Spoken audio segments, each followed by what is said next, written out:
definition of what social innovation is.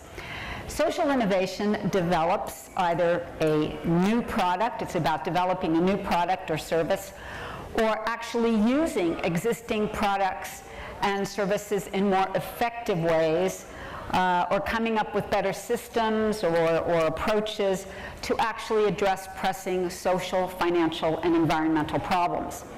Some definitions also emphasize the fact that the value of the innovation that is created services primarily society rather than private individuals, but from my perspective, it can actually do both. So social innovation is not just about invention, it really is about coming up with a different approach or taking an existing approach and making it, improving on it. If I give you the example of Google, for example, Google wasn't the first search engine, but what Sergey Brin and Larry Page did was just improve on the efficacy of the search engine. So an innovation doesn't have to be, and it's not necessarily an invention. And today we're really lucky because to discuss the notion of this practice of social innovation, we have with us 5 really world-class innovators in this area. Some are entrepreneurs who have combined innovation, opportunity, and resourcefulness to actually address some very thorny and seemingly incalcitrant problems that we have had.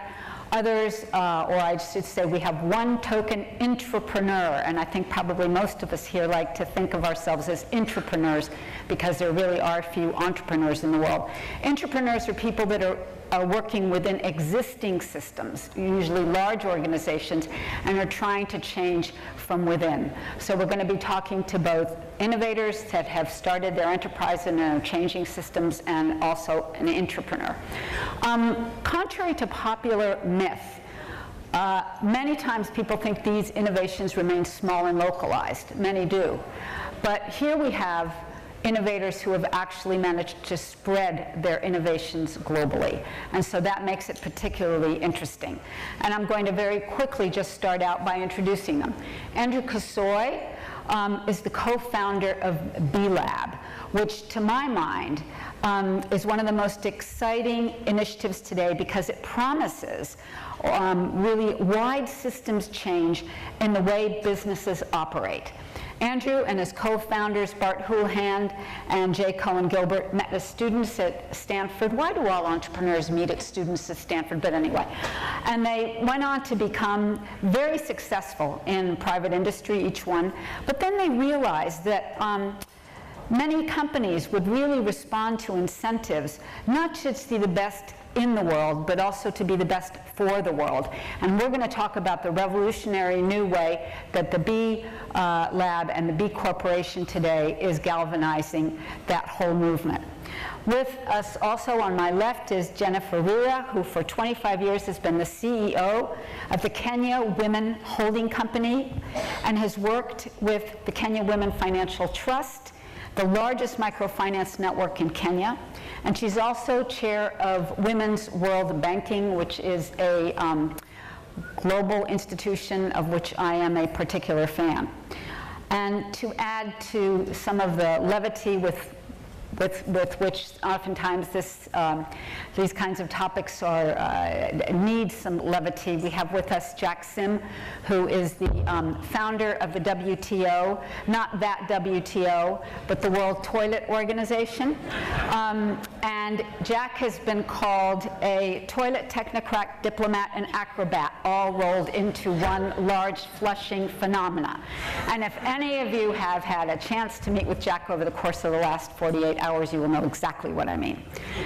And from Chile, we have Julián Ugarte, Executive Director of Socialab, a platform for disruptive social startup companies that seeks to generate solutions to problems of poverty and inequality. And our intrapreneur, the woman who is trying to change from within, we won't tell Enrique Garcia that, but anyway, is Ana Mercedes Botero, who is the Director of Social Innovation for the CAF. And we'll hear from her about what she's doing and how she's working from within the bank to stimulate support for the issue of social innovation in the region. So I'm going to really stick to time here because I think we need time for Q&A. We have a couple of constraints. Andrew has to run to the airport at 3:30 because he's got to go to a wedding. So I'm going to try and focus my attention on Andrew for some of the first questions. But I really want to get to Q&A. And so I've asked the panelists to be quite brief in their discussion, in their presentations. And so this first question that I'm going to ask is for Andrew and Jennifer and Jack and Julián. And each has a brief time to respond. And I'd like to start out by asking them to spend a few minutes on describing to us exactly what their organization does. Why is it a social innovation? I mean, what is it that's particularly interesting or innovative about what they're doing? So let me start with Andrew. Well, thank you, Pamela. That was a really nice introduction, and you explained it probably more eloquently than I can, so I might actually already be done. You cannot go to the airport yet. So I'll try to maybe go into a little bit more detail. I work for an organization called B-Lab.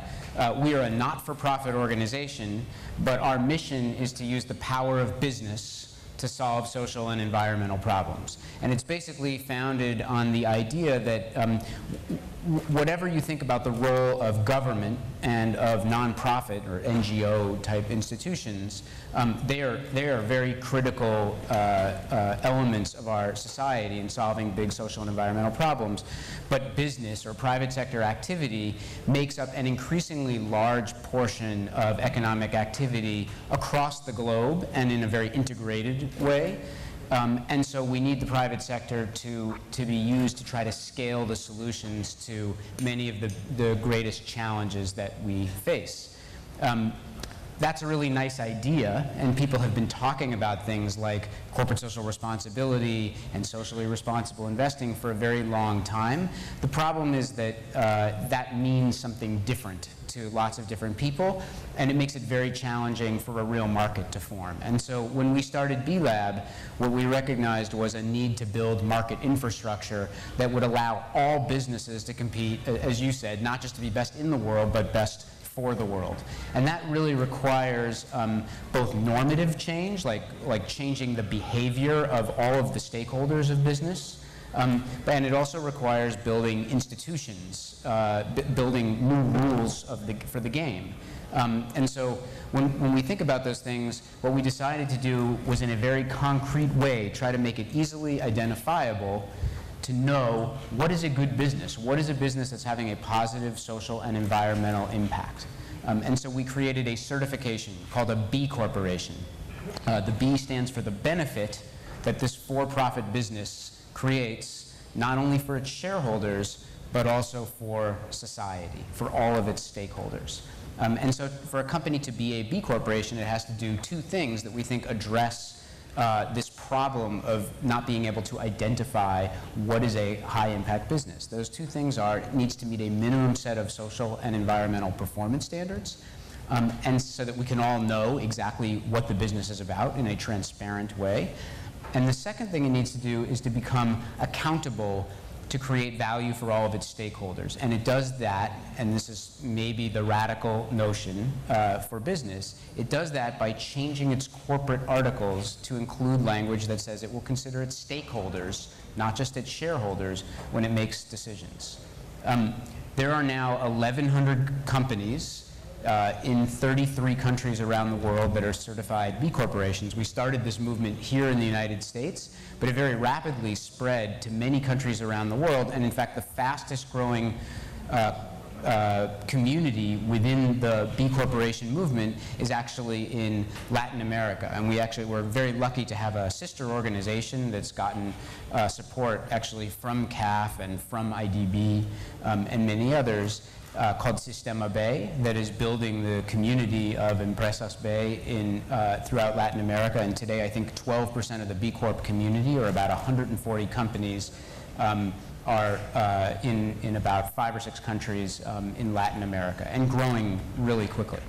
Andrew, just very briefly touch on what you did to get the legislation passed in the United States, how many states are on board, and just what is the benefit to the company? Right. So one big problem with creating this B Corp movement is that the law in most states in the United States, corporate law, and in fact in many countries around the world, the law says that the fiduciary duty of the directors of a business is to maximize value for shareholders.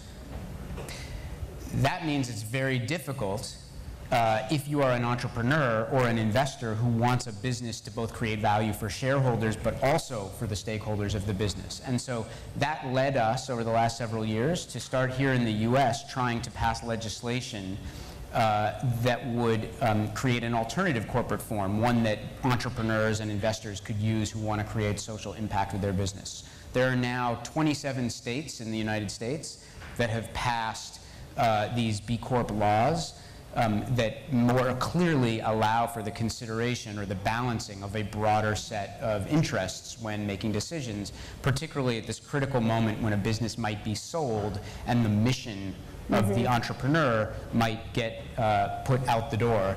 At that moment, under this new corporate form, these businesses can ensure that the mission is maintained even as new management or new investors come aboard. Great, thank you. Julián, ¿te hablo en español o te hablo en inglés?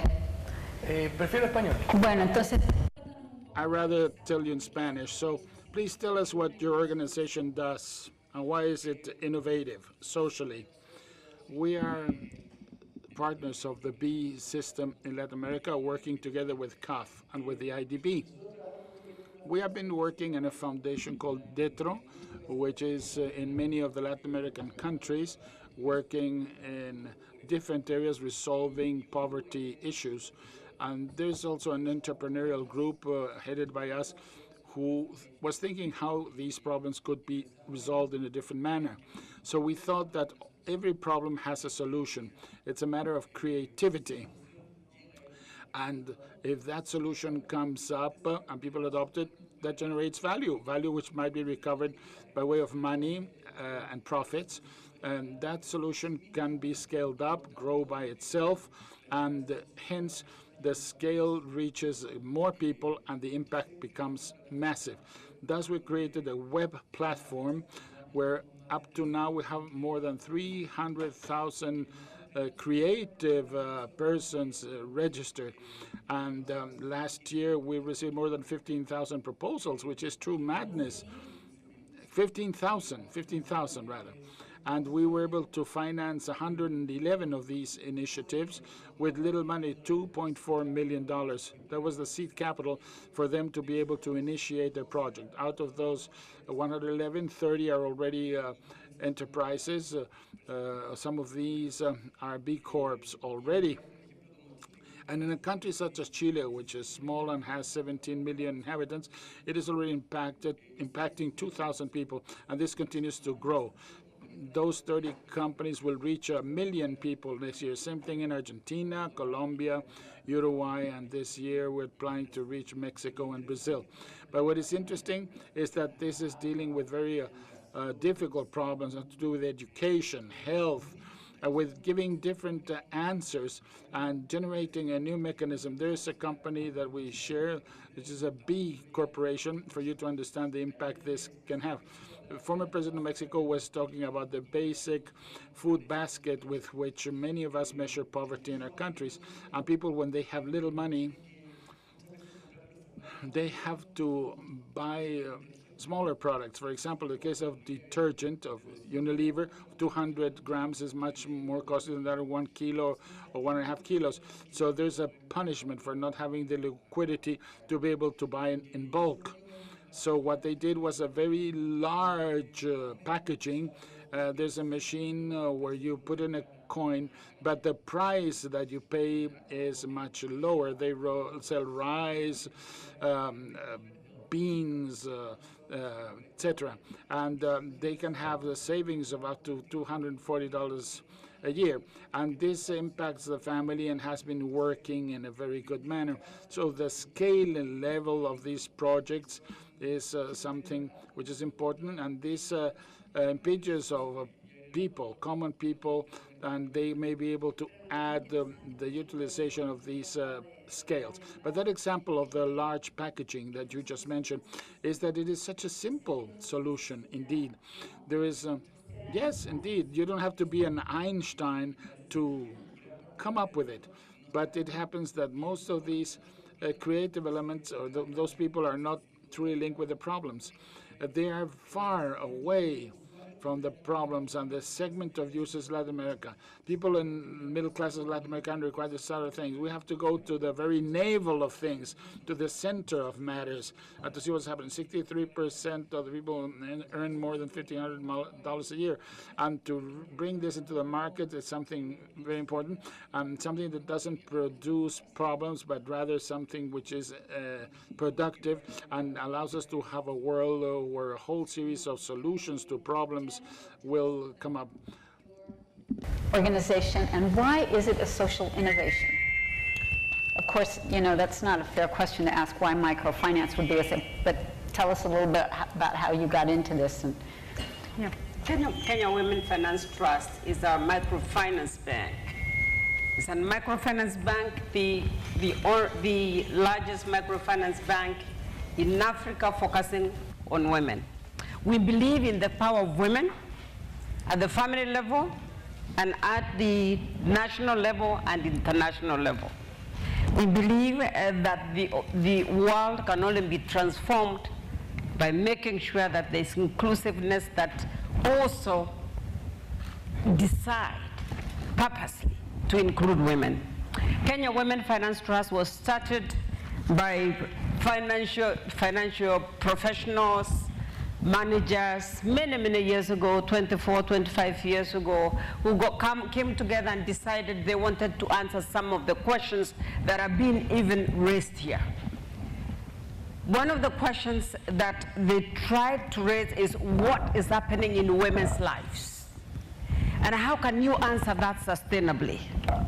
And Kenya women began, first of all, the women decided, well, maybe we put a few coins in the women's hands and they will do everything. Down the line, we realized money is not enough.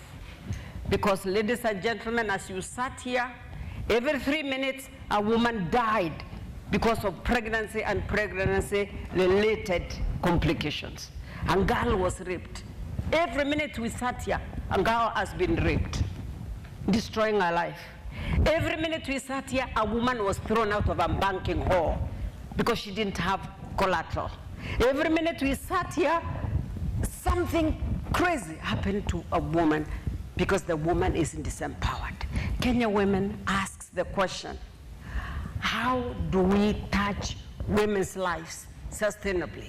And microfinance is an invention, it's an innovation, because this innovation provides not only the possibility of the woman accessing finances, but also anyone, men and women involved in it, use the innovative principles.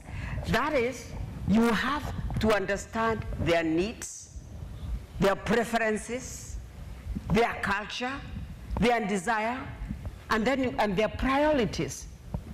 And we innovate products that address that. Kenya women, for example, we get into a village, and what do we ask? We look at the people in the village, both men and women, but we go through the women. We get to the family, to the community, through the women, because the woman is the core of the economy. We find out this woman is not repaying my loans because my loans must be repaid. That is the financial bit of it. But there is a non-financial bit of it.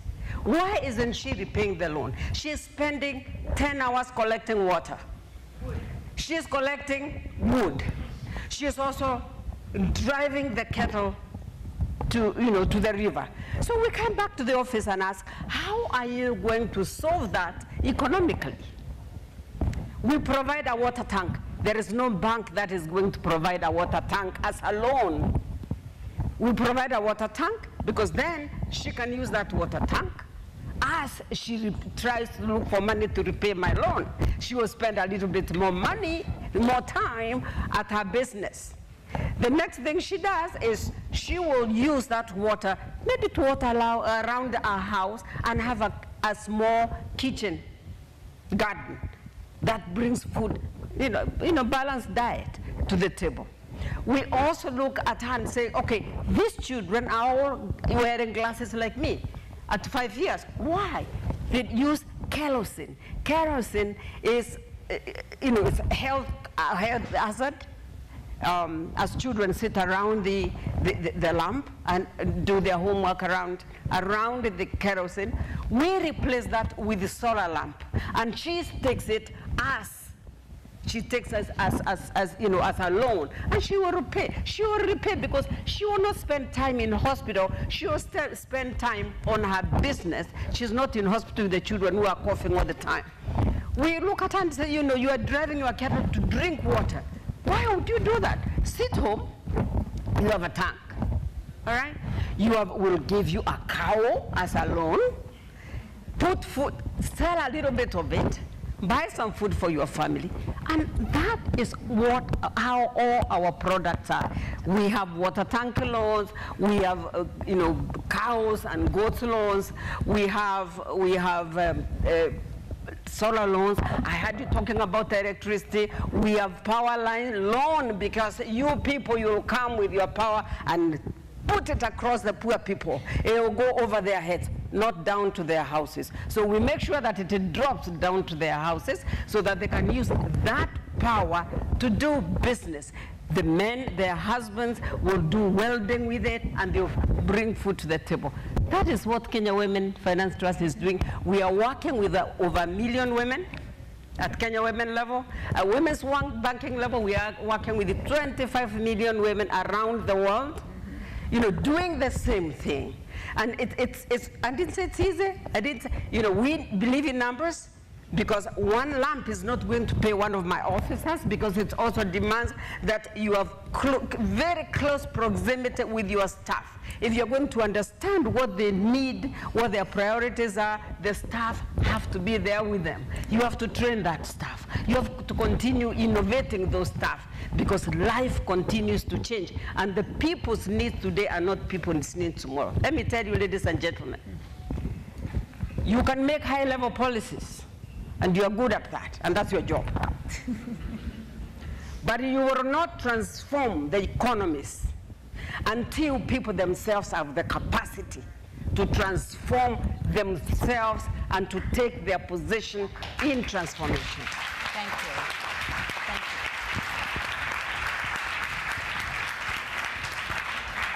you. So the amazing social innovation is that they treat people as human beings, not as compartments of pieces. Jack, let's hear from you about WTO. What's the social innovation? I think the only proof that we are human beings is we go to the toilet. No, because animals do. Oh, sorry. Maybe I should say the only proof that we are alive is we go to the toilet. The important thing is we go to the toilet 6 to 8 times a day, spend 3 entire years of our life in the toilet non-stop. But we can't talk about it because we think it's very embarrassing. People pretend that they never have any relationship with the toilet. So when you don't discuss something, you cannot improve. That's right. Therefore, our mind becomes constipated. So the result is that there are 2.5 billion people in the world today without toilets. Yes. And 1.5 million children die every year of diarrhea because there is no hygiene. And of course, if you don't have toilet, you defecate in the river and you pollute the river, then you have no drinking water. And some girls get raped in India because they are on the way to the toilet and in the bush, and some men attack them, and there's no privacy. So not having a toilet is a really serious problem. And how do we come and handle this problem? When I first started, I thought, this is such a disgusting and embarrassing subject, we must make it very funny. So I called my organization the World Toilet Organization. who play a pun on the WTO, and all the media love it. So I thought if the World Trade Organization were to sue me, then it would be a really big news. But they didn't sue me, and it's still a very big news, so you always win, right? So what we did was, by making it very funny, we create the legitimacy by the media, and then politicians start to think, I want to be in the media, I better talk about toilet, right? So as the politicians start to talk, the bureaucrats follow, and eventually it becomes a very normal subject, and you have Mr. Bill Gates putting lots of millions of dollars reinventing the toilet now. You have Prime Minister Hashimoto doing the UN International Year of Sanitation, and last year the World Toilet Organization founding day was named by the United Nations unanimously. All members says that it's called UN World Toilet Day, 19 November. You also have competitions for the loo of the year. Yes, we create competition. We change the law in many cities such that ladies do not have to queue up for the toilet anymore because their toilets are too small. You can't squeeze a lot of cubicle in. You put a lot of urinal in the gents because it's very easy for them to pee, you know. They just zip, pee, unzip, don't wash hand, finish. But the girls need a cubicle, so we changed building codes in all this city. In America, all the federal laws has changed. Ladies' toilets are very large. Then I start to think, rural toilet, we have to teach the poor to start factories to produce toilet, to sell toilet themselves at low cost. So we created Sandy Shop franchise. It works very well. Every woman that sells the toilet gets $2 commission. And when they have money, they can talk to their husband a little bit louder, and they get a lot of respect from their mother-in-law. So then I thought, hey, if we can solve problem with toilet, why don't we solve every problem with poverty? So how about housing, lighting, energy, education? So I don't want to do a silo anymore. I create another second organization called the BOP Hub, the Base of the Pyramid Hub. Last week, we launched the BOP World Convention, which is the first time in the world there's a trade show for poverty products and services. 4 billion customers. So what we want to do is to turn this whole 4 billion base of pyramid community into the biggest marketplace in the world. And when, like you say, when people have business, they employ, they get jobs, their quality of life go up. One of the big misunderstandings is foreign aid and charity. When you give people money, you distort the market because no business can start, because no business can compete with the price of zero. Yes. When there's no business, there's no employee, there's no income, and poverty continue. So be very careful when you donate money. If you donate money to build the capacity of the poor to help themselves, that is good philanthropy. If you donate to just stroke your own ego to say, I want to give them to a fish for a day and not to teach them to fish, then you're destroying their life. Ana.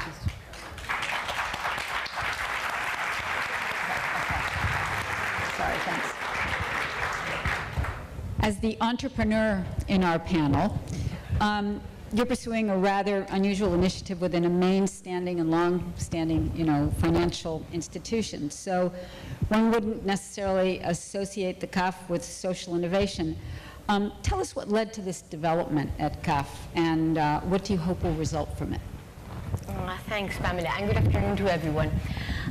Let me just say a word about what you just said, that one certainly would not associate CAF with social innovation. I would think, I'm not that sure if I agree with that statement. I would think that the promotion of social innovation is a very powerful tool to enhance sustainable development, and is precisely sustainable development CAF's mission. So, and of course, we are not innovators, and we do not pretend to be innovators, but we certainly can play a very important role as enablers of social innovation, given first our regional standing and reputation, second our capability to finance and mobilize resources, our ability to influence public policy, And fourth, and most importantly, is this power of partnership and the power to connect actors from different sectors and disciplines and get them together to collaborate. So having said this, let me come back to your question. What led to this initiative? Let me divide it into two. I would say that first, the short answer is the vision of CAF's CEO to search for new ways and means to create more value in the region. And this was given because of a successful track record of community-driven development initiatives, which were not labeled as innovation in the past, but proved to be very innovative and very cherished by all stakeholders. So that is kind of like the short answer. The second part to this question, I would say that amounts to the following reasoning. Pamela, there is a wide gap and probably an increasing gap in between the scale of the problems that we are facing and the scale of the solutions that are on offer. And Latin America continues to be one of the most unequal regions of the world, if not the most unequal. And in order to bridge those stark inequities, we need more solutions, better solutions, scaling existing solutions, but we also need different solutions. And when I talk about different solutions, I mean bringing to the table non-traditional partners, and to CAF, for example, Socialab and Bilab are excellent examples, and mobilizing the collective intelligence that exists within any society and improve its capabilities to solve its own problems. So we have to break away from this traditional belief that it's only NGOs and governments the sole accountable or the sole responsible for the social sector. So following this, we believe that social innovation has become an imperative to tackle the social challenges, and for CAF in particular and other multilaterals, social innovation becomes an urgent task as social problems are worsening that might or most probably will constrain economic growth. So that would be the first answer. You ask another thing. You ask about what do we hope of it, no? What CAF hopes will result from it. Do I still have time? Yes. Okay, a few seconds. I would say that internally we would hope to incorporate approaches of social innovation into CAF's mindset and into some strategic programs dealing with the social sector. And here I'm talking from issues like empathy, taking risks, error tolerance, creative confidence, and so on. To the external, to the outside, we hope to render more visible social innovations and being able to support their adaptation and possibly their scale. And let me say something about scale, which I believe is probably scale and funding for scale in the social sector are probably the most challenging task that the region has before us. Second, I would think that we could also provide useful solutions to the governments and to the private sector and hopefully influence public policy. But most importantly is that we can contribute to the construction of an ecosystem comprised of entrepreneurs, the media, policymakers, impact investors, and many other actors, and enabling factors for innovation to prosper, such as funding, trust, investment on capabilities, technological solutions, and so on. And last but not least, I do believe that multilaterals like CAF can fill a gap that normally other actors can easily fill. Governments are very good at scaling, but fear of failure, bureaucracy, slow-making decision processes limits the flexibility for them to innovate. NGOs are very good at local solutions, very good at local expertise and knowledge, but they cannot scale because they don't have the capabilities, they don't have the resources. And the private sector has proven extremely efficient in terms of scaling up business innovation. But when it comes to the social sector, it confines itself to social corporate responsibility, which is extremely limited, in my view, in terms of the scope and results. So, in a nutshell, this is a new frontier, and CAF cannot afford not to be in these dynamics. And I think that we can do our best by connecting and catalyzing power, money, ideas, and people. Very well said. So we're going to look forward to accompanying you in this. And the exciting thing, of course, is that with the growth of companies such as B Lab companies or B Corporation companies, that even makes it more powerful. And Andrew, I'm going to turn to you because I know that we have constraints on the time. And I'm going to ask you a different question than the one I had told you, because I think you sort of answered it in the first one.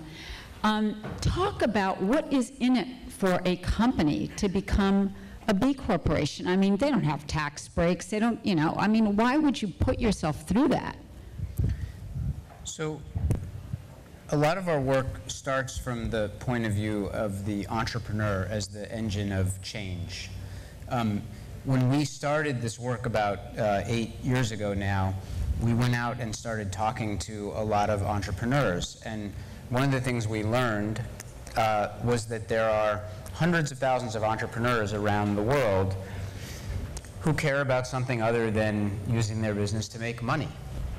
And so the most important thing then was to ask them, well, what did they need to help scale those businesses?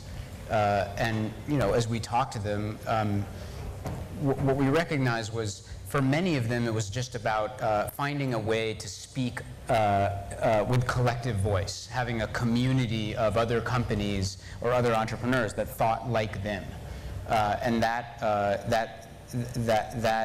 instinct to try to help them build collective voice was really, I think, much of what's allowed us to be successful.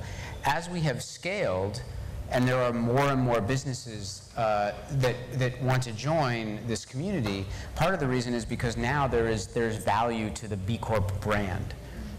So what might have started out just with a small number of leaders who were doing it purely as an act of leadership. When we started, there were 13 companies that stood up the first day and said, we're B corporations, we're in.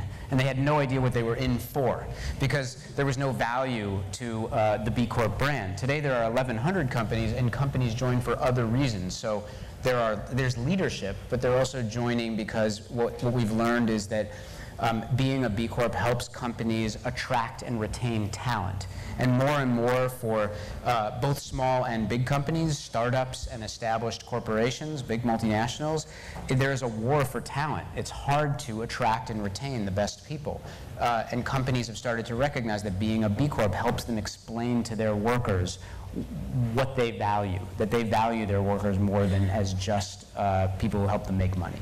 And it goes on from there because consumers then start to recognize that brand, and companies recognize that they'll get more loyalty from their consumers to buy their products if they're a B corporation. And the same thing is happening with investors, and I think actually eventually with policymakers who will start to look at the value that those companies are creating for society, not just shareholders, and want to reward those companies with tax incentives or contracting preferences or things like that. I do have to say that becoming a B corporation is tough. It's not an easy little tick the boxes thing, and they audit these companies every 2 years, so it's quite a stringent process. Just to elucidate that. Jack? Oh. Well, I have such a teacher voice, actually. Okay, now is it on? Yes, it is. Yeah. Jack, Singapore isn't, it's known for many things and many wonderful things, but one of the things that I can recall so much when I first went to Singapore and started talking to folks there about finding entrepreneurs like you, they said, we don't have entrepreneurs here. We don't have people like that. We are a trading country. We basically focus on, trade and that kind of thing. Of course, we found you, but on the other hand, you have often had your struggles with what you call the Singaporean bureaucracy. Tell us about how you have won them over, if you have, what is the advice you give to entrepreneurs that are really struggling to kind of engage with, the other bureaucracies in the world? The nature of a social innovator is that you challenge the status quo, and bureaucrats don't like that you are challenging them, because bureaucrats are the preserver of status quo. So if you were to say something is not right, surely it's because there's a market failure or there's a government failure. And when we start to point it out, instead of calling you the nice name of social innovator, they call you troublemaker. So there's this big misunderstanding, and they say, if you would have told me in a more polite way, then I would understand. But there's no way to be more polite for them to understand, because what you need to do is to incentivize some of them so that it's aligned to their promotion, to their job safety, and bureaucrats are very hard to understand for social innovator. So what I did is I decided that I have to go outside the country to innovate, because if you innovate in your own country, there's this proverb that says, prophets are not welcome at home. So there's this carpenter's son syndrome's problem, So if you go outside, then you are no more a burden, because you are really an innovator and people welcome you, and you go and solve a lot of problems. And actually, I found it very successful and very easy to work outside except at home. But then when you go outside, you win a lot of awards like Time Magazine Hero of Environment, Ashoka World Economic Forum, and all these awards, and come back with foreign recognition. Yeah. Then in that case, they say, oh, in that case, you are an innovator because somebody else says so. So that's the kind of accolade that you need to give yourself. Then back home, they start to listen. And last year, the Ministry of Foreign Affairs worked so hard with us to lobby with all the 193 members of the UN to make our founding day the UN World Toilet Day. And I think once one department start to support, then suddenly every ministry say this is a safe guy now. Because basically the bureaucrat needs to cover their ears. Once it's safe, then everything becomes different. Yeah.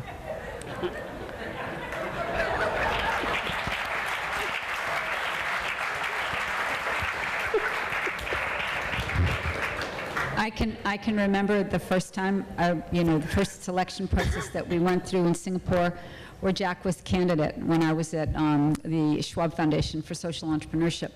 When we all came to the conclusion, I was the only foreigner on the panel, and we all realized that Jack was the entrepreneur that we should be selecting. And the Singaporeans were really struggling with this, and they said, but what will it be like to have Singapore's first entrepreneur of the year be someone with toilets? And I remember saying, it would be wonderful, because it would be vastly visionary for Singapore to come out and say this is a real problem publicly. So ever since then, Jack has been a prima donna on the world scene, of the toilet scene anyway.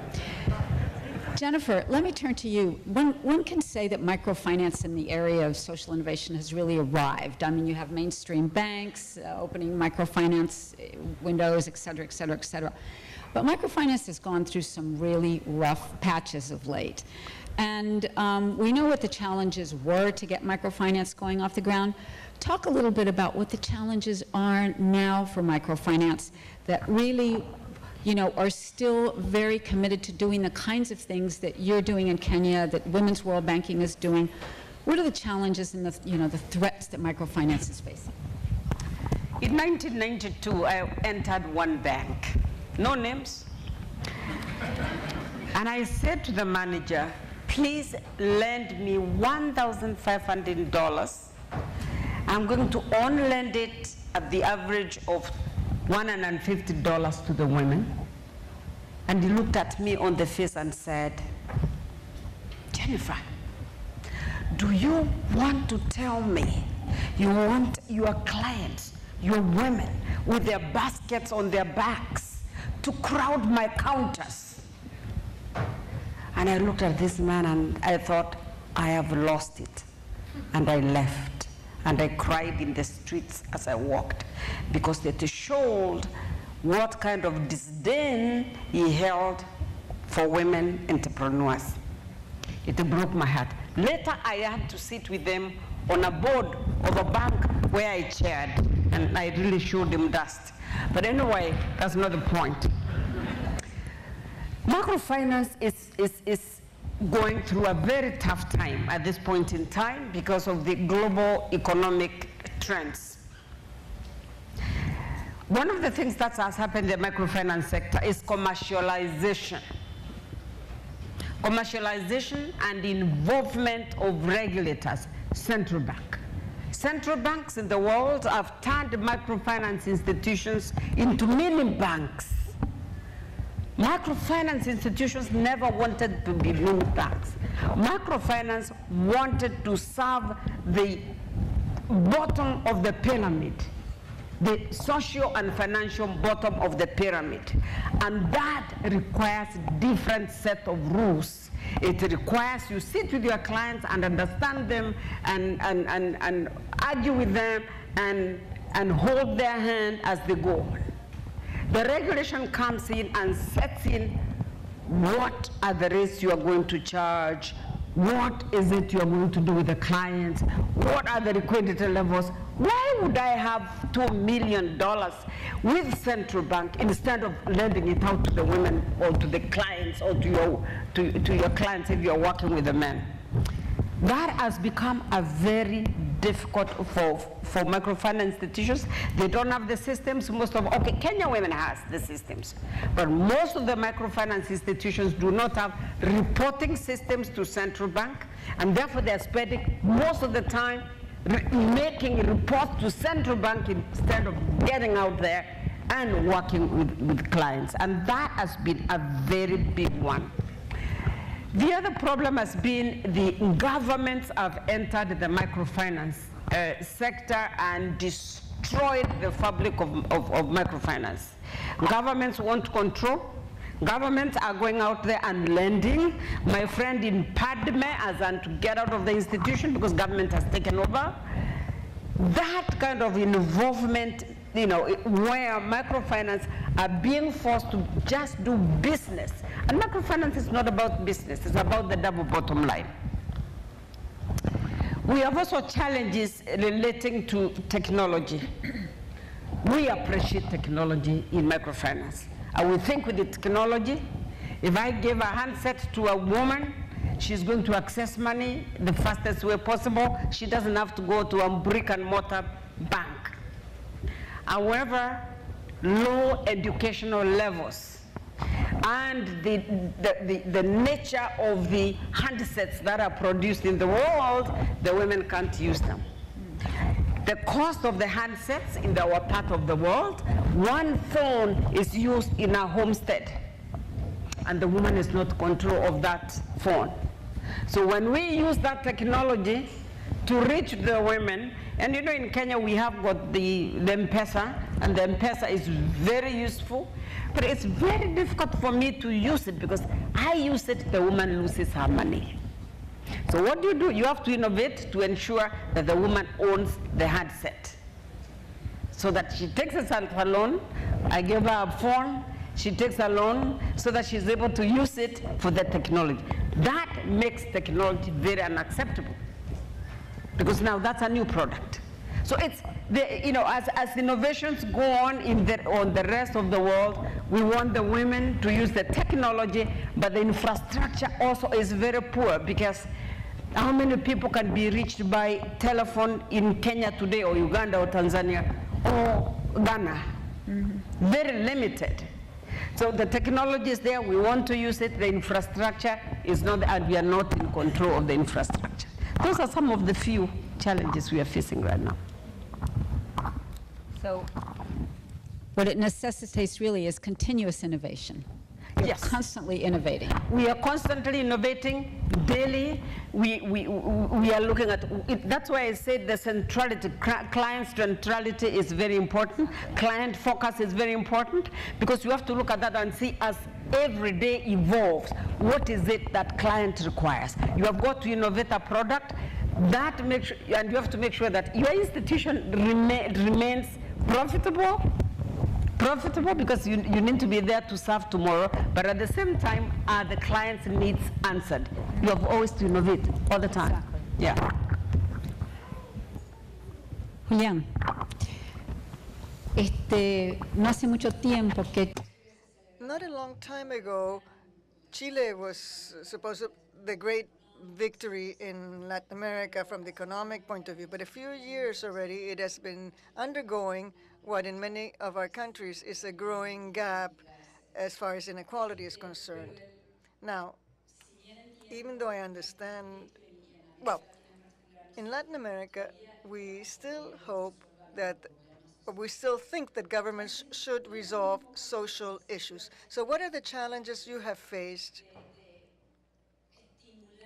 as far as encouraging this entrepreneur spirit amongst the creative people, where they have the solutions and they're the ones who are required instead of waiting for the government to help? Yes. The government or Obama or somebody or God come by with the solution. But what happened in our case is that we have in the center become very focused on money, money-centric, and all the results, what we show to our children is how to earn money. That's what we learned at the university, at the School of Engineering, how to generate more resources. And bad things began to happen. Maybe a bit what happened with Wall Street and what happens with people there. In Chile, we had something similar. Drugstores began organizing to increase the cost of medication, and people had to begin paying for that. Banks began collecting their debts at ridiculous prices. People, big businessmen were paying their providers at 120 days and figured, well, if we can pay less to somebody else, that's great. If I can get more money than what I'm getting for my services, that's great. Such a selfish vision that it generates a society with great inequality. And those of us who were teaching us said that it was a good formula not to have a boss, to work at home and to earn more money, and with that pay less to our employees and become wealthier. A selfish culture, and that truly creates chaos. So I think that we have this revolution of entrepreneurship as what you and we have been doing. And what we want to show is that entrepreneurship and money is not an end. It's a means to generate change, transformation. We use the money to generate development. It's not an end, then it's a means. And people really forget why. There's a new generation of people who are bored. They know they won't be poor anymore, because the great fear in countries such as Chile is that no one had their future assured. But now we know that we won't be poor. We're going to be able to survive. And the question is what we can do with our money, what are we going to do with life, how will we be happy? And to work in a bank by, screwing people, that can't happen. And now there are entrepreneurs who are creating space, and people are going to work much happier, much happier. And that makes sense. I can go back home, look at my daughter with pride, and hope that she has more space. Something more similar to the paradise we need to create as a social scenario. I don't know if I'm answering your question, but I think we became very money-centric. And now I think that we're going back to more human-centric and anthropocentric model. And I think that's great. Thinking about the environment too, not only about a tool which is money and technology. And as long as that is clear, I think everything else will work well. It's not only governments, but we too who have to build society. And we need, as entrepreneurs, to truly generate change, and a change in the paradigm, seeing that it's not only a question of money, but the collective good. I've noticed that amongst the student population, especially university students, for instance, well, I work at the business school. 10 years ago, no one.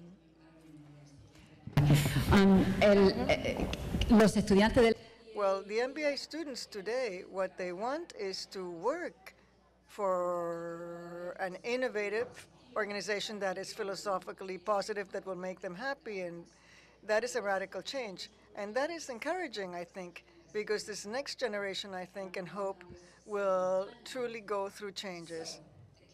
Bank, right? It has its shareholders and it has to make for-profit investments. Explain that in terms of what you're doing around social innovation. Okay. Well, you're touching two fundamental elements. CAF is a bank, yes. Yeah? Okay. You're touching two fundamental elements. CAF is a bank, true, but it's not like any other bank. And we invest in ventures that should bring financial returns. Yes, that is also true, but we as a development bank go beyond. And I would say that CAF is a very interesting creature. It's sort of like a mix of a bank, a think tank, a philanthropic foundation, and our mission is that of sustainable development, and therefore, and we understand that concept as a balance of economic and financial value with social equity and environmental sustainability. And of course, financial returns are very important to us. They are critical to us. But fortunately, they are very well taken care by the regular business, and very well, with excellence. And CAF, as a development bank, we are interested in other type of other type of returns as well. And those are related to building prosperous societies, both economic prosperity and social prosperity combined.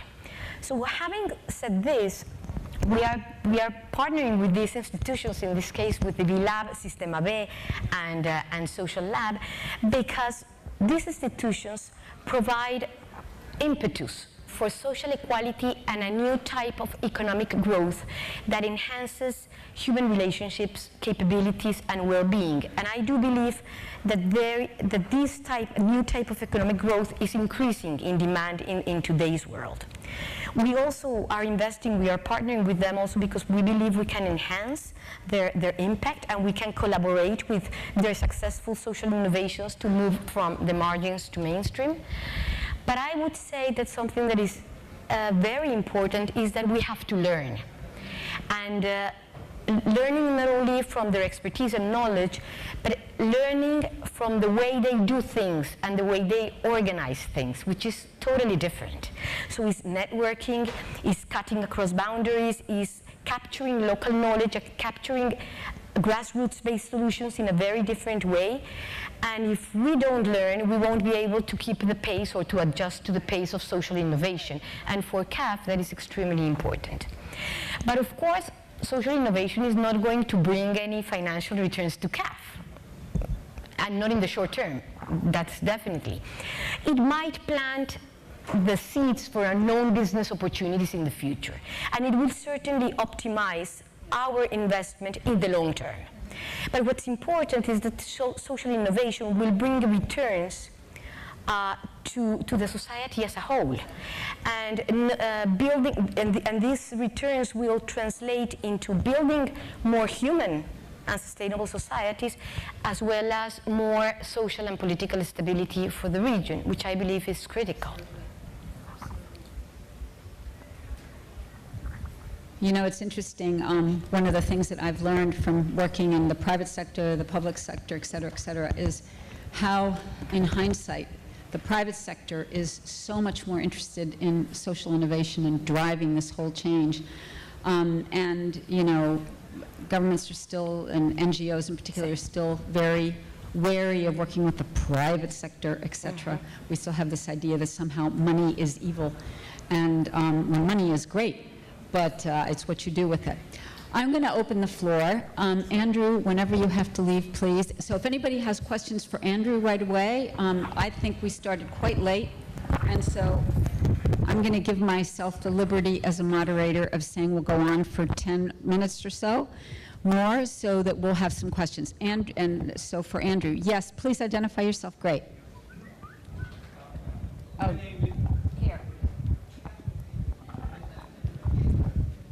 Thank you. My name is Charles Tang. I'm the honorary president of the Beijing International Chamber of Commerce and the chairman of the Brazil-China Chamber.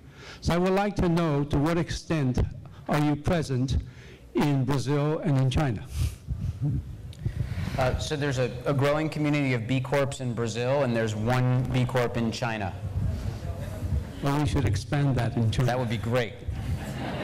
I hear it's a big market.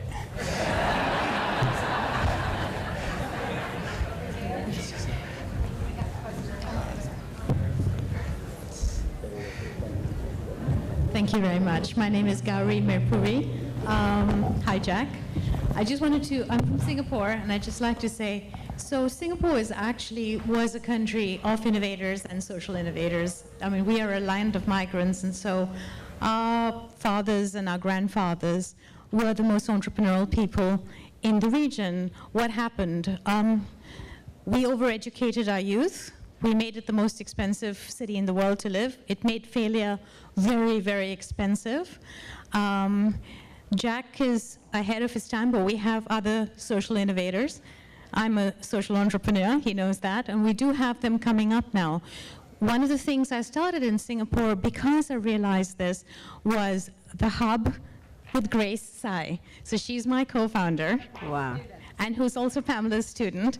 And that has really started to change the whole dialogue, the whole conversation, as you have seen.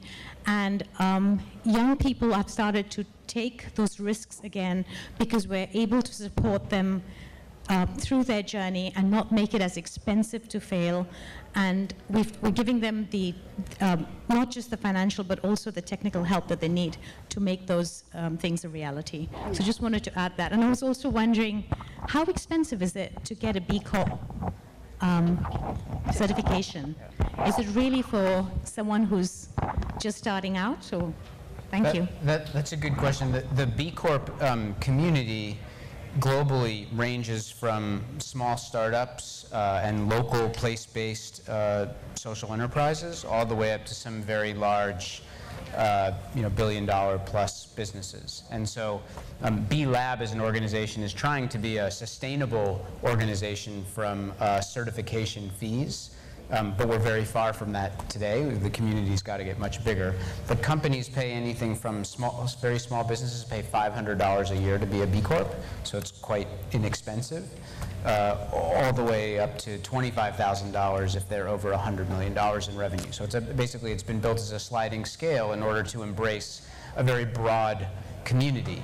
60 different industries, but most importantly ranging from tiny little businesses that might just have 1 or 2 employees all the way up to very large businesses. And we think that that's what makes for a rich community of businesses that can learn from each other and promote each other and generate economic growth that is centered on human beings. Other questions? Yes, back there. I'm sorry. Yes, for the Socialab in Chile, what is the relationship with the government now that you're being successful and you're expanding? And also interesting to know that you said that 2.4 million has been this kind of funding your hundreds of projects. Where that money come from, or how you can reach more of that? So relationship with the government and also your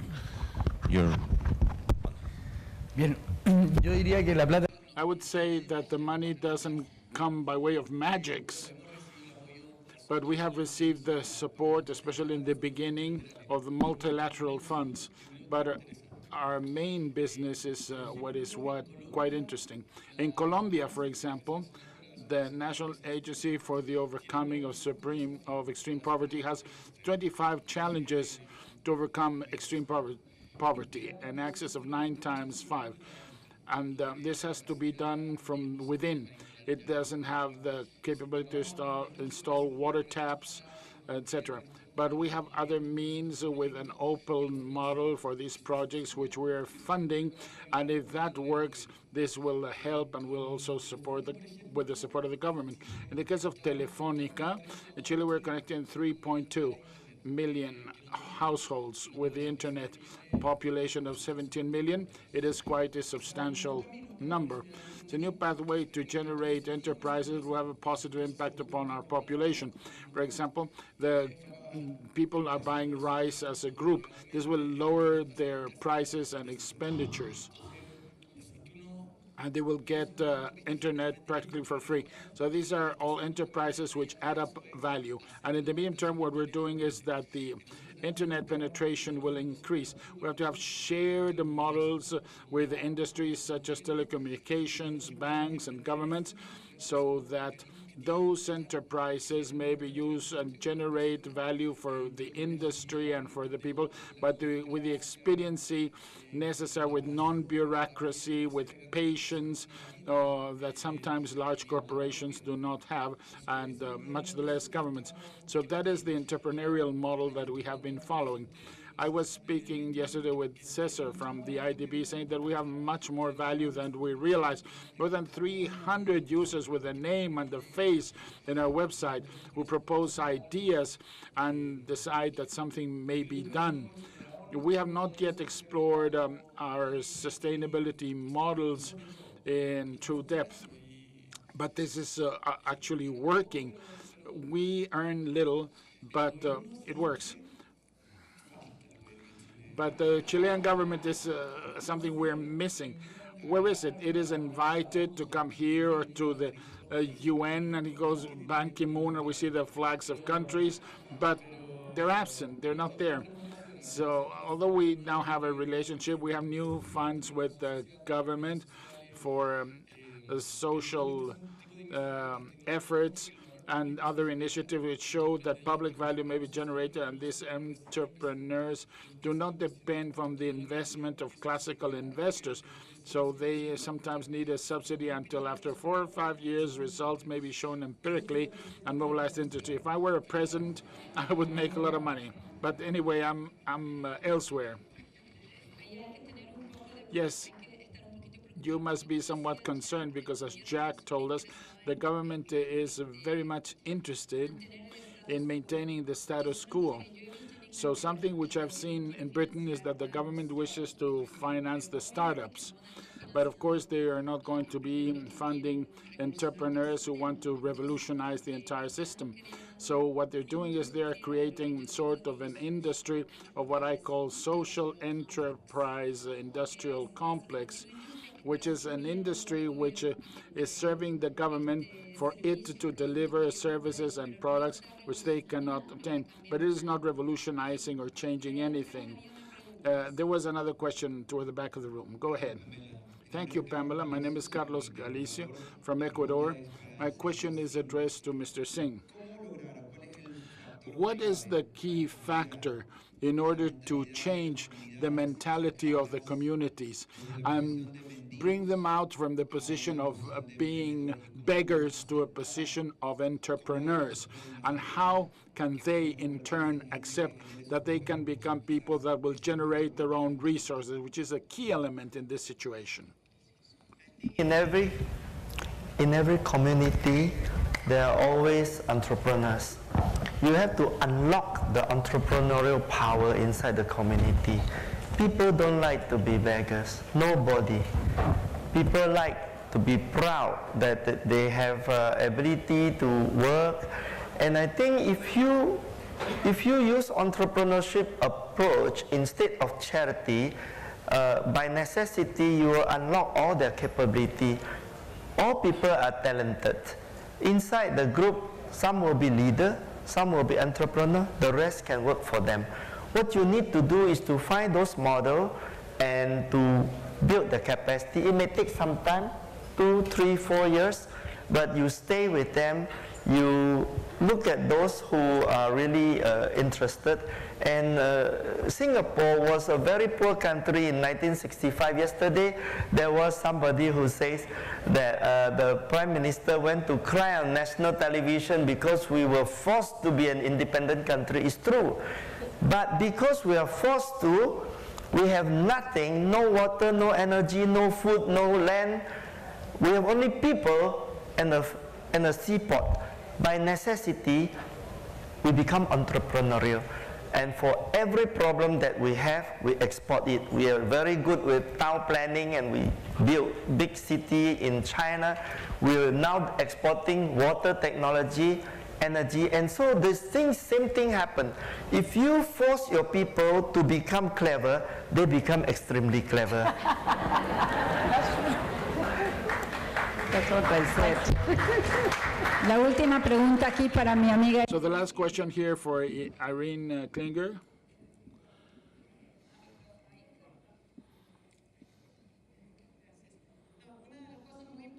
One of the very important things that I realized as a result of this very interesting presentation has to do with the importance of entrepreneurship.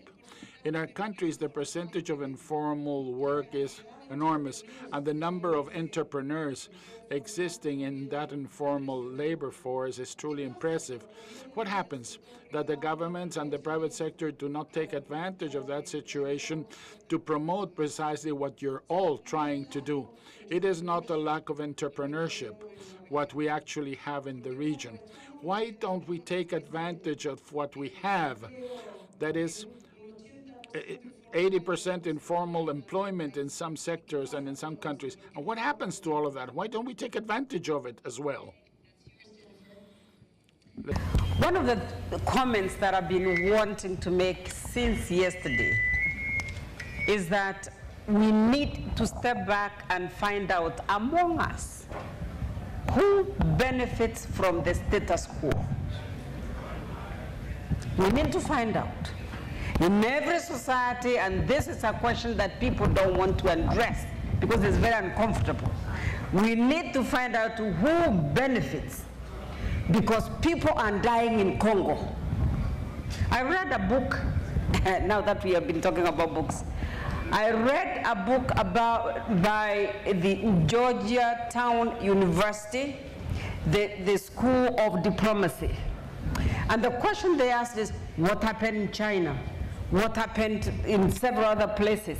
And I added, what happened in Cairo? What is happening in Kenya? There are people who want the status quo to remain because they benefit. There are people who benefit because people are poor. Most of the politicians will benefit because people are uneducated, stupid. They don't understand issues, so they can confuse them and take them to the ballot. This is uncomfortable to say, but I'm going to say it. So those are the things that we need to get to the bottom of as social innovators. How do we get the people to say, this I don't want, and I'm not picking this one? One of the ways you need to do it is get information to the people. Because once you get the information to the people, people get empowered. If you give a little bit of, education, the one, you are talking about, people will begin acting for themselves. That's the only way they can force the governments to come in and do what has to be done. For example, in Kenya, for example, women demanded in the constitution to have 1/3 rule, what we are calling in the constitution the 1/3 rule, meaning in every situation there has to be 30%, not less. You can have 50% if you want, but women must be represented in the democratic processes 30%. That forced the government to make sure that it happens, both at the national level and at the county levels. This can apply to any situation. This is what is happening with the government. It is the people from inside who must demand for that change. But for that change to come, I agree with my colleagues, there has to be people who are interested in addressing the issues from the bottom of the pyramid. Right. And on that note, thank you very much. Very good, Jen. I agree with you.